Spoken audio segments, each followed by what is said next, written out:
بسم اللہ الرحمن الرحیم۔ دشمن پر غلبہ پانے کا نسخہ۔ یا مالک یوم الدین ایاک نعبد و ایاک نستعین۔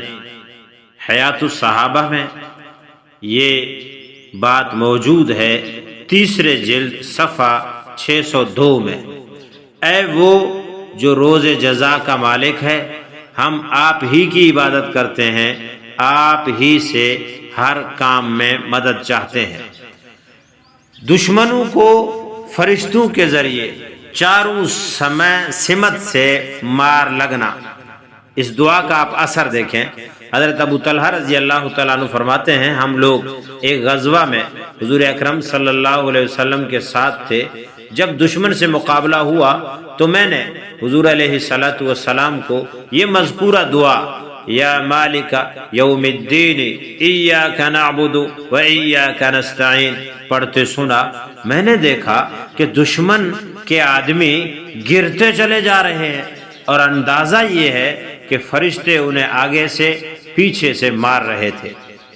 دوسرا واقعہ آپ یہ سماعت کریں کہ حضرت ابن تیمیہ، علامہ ابن تیمیہ رحمۃ اللہ علیہ، جو شیخ الاسلام کے نام سے مشہور ہیں، ایک مرتبہ حاکم وقت کے ساتھ جہاد کے لیے نکلے۔ جب لڑائی شروع ہوئی تو حاکم نے اپنے زعم کے مطابق بطور تفاعل یا رب خالد بن ولید زور زور سے پکارا۔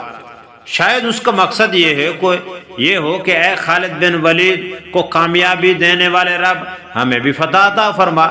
علامہ ابن تیمیہ رحمۃ اللہ علیہ نے سنتے ہی بادشاہ پر نکیر اور اعتراض فرمایا اور ارشاد فرمایا، ارے یا ایاک نعبد و ایاک نستعین، وہ دعا پڑھو نا جو حضور اکرم صلی اللہ علیہ وسلم نے ایسے موقع پر پڑھی۔ چنانچہ نیک دل بادشاہ نے ایسے ہی کیا تو آنن فانن دشمنوں پر غلبہ حاصل ہو گیا۔ نذر الابرار صفحہ 260۔ دیکھیں کتنی مختصر دعا ہے، یا مالک یوم الدین ایاک نعبد و ایاک نستعین۔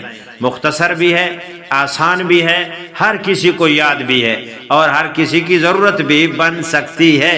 لہذا اس دعا کو یاد کریں اور دوسروں تک پہنچائیں، اور انشاءاللہ حضور علیہ الصلوۃ والسلام کے مبارک منہ سے نکلے ہوئے دعا میں تاثیر اور اثر، اس میں نورانیت، اس میں کامیابی، اس میں فتح یابی ضرور موجود ہے۔ اللہ تعالی ہمیں سمجھنے کی توفیق عطا فرمائے۔